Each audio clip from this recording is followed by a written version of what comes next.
இந்த இடங்களில்தான் ஐயப்பனுக்கும் உதயணனுக்கும் கடுமையான போர் நடந்தது.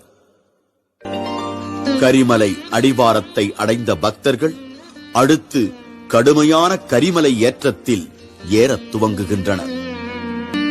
கரிமலை ஏற்றம் கடினம் கடினம் என்ற பாடலின் வரிகள் எத்தனை உண்மையானது என்று இதில் ஏறுவோரே உணர்வர்.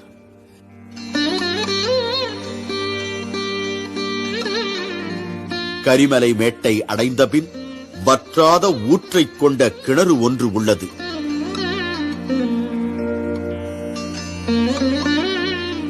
ஐயப்பன் இவ்வழி பயணம் மேற்கொண்ட போது தீராத தாகத்தால் பரிவாரங்கள் தவிர்த்தனராம். அவர்களின் தாகம் தீர்க்கும் பொருட்டு தன் வில்லால் துளைத்து இத்தீர்த்தத்தை ஐயப்பன் உருவாக்கி தாகம் தீர்த்தாராம்.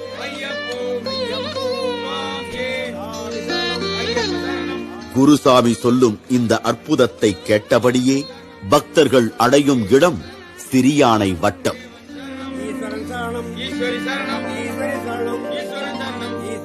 அங்கு தங்கி ஓய்வெடுத்த பின் பயணம் தொடர்கிறது. இப்போது பெரியானை வட்டத்தை அடைகின்றனர்.